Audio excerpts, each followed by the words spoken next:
प्रधानमंत्री नरेंद्र मोदी आज दिल्ली के द्वारका में यशोभूमि कहे जाने वाले India international convention and expo centre का उद्घाटन करेंगे।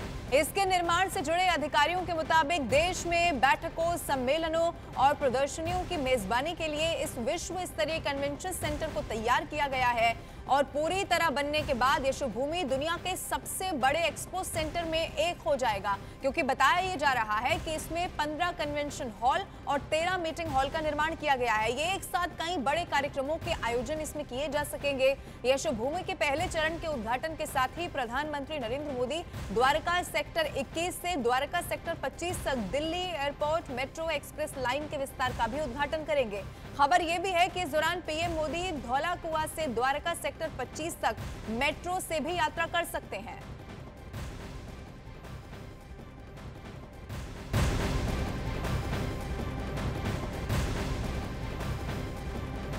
और प्रधानमंत्री नरेंद्र मोदी आज पीएम विश्वकर्मा योजना की शुरुआत करेंगे। स्वतंत्रता दिवस के मौके पर प्रधानमंत्री ने इस योजना की घोषणा की थी। केंद्र सरकार इस योजना के तहत 15,000 करोड़ रुपए खर्च करेगी और इस योजना का उद्देश्य कारीगरों को आर्थिक सहायता देना है। ये योजना कारीगरों के पारंपरिक कौशल को बढ़ावा और मजबूती देने में बहुत कारगर साबित होगा। ये कारीगरों तक उत्पाद और सर्विस को सही से पहुंचाने में भी मदद करेगी।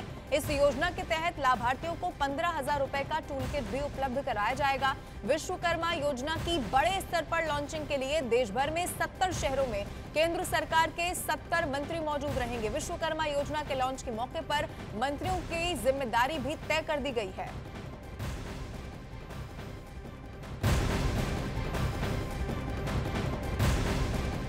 और प्रधानमंत्री नरेंद्र मोदी का आज 73वां जन्मदिन है। पीएम मोदी के जन्मदिन के मौके पर बीजेपी देश भर में कई कार्यक्रमों का आयोजन कर रही है।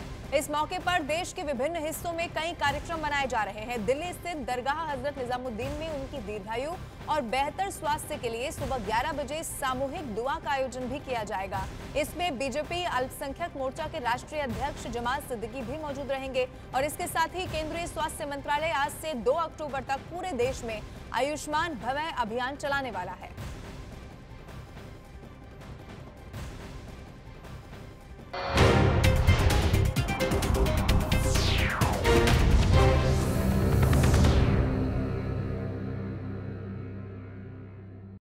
फिक्स डिपॉजिट खोल दूं? के मुताबिक इसी बीच रूस दौरे पर गए किम की उन तस्वीरों ने जापान की चिंता और ज्यादा बढ़ा दी, जिनमें वो एक एयरक्राफ्ट बनाने वाली फैक्ट्री में दिखे, क्योंकि इसके बाद ही ये चर्चा तेज हो गई कि उत्तर कोरिया रूस से खतरनाक लड़ाकू विमान खरीद सकता है। अगर ऐसा हुआ तो उत्तर कोरिया के दुश्मन दक्षिण कोरिया के साथ साथ जापान पर भी खतरा बढ़ जाएगा।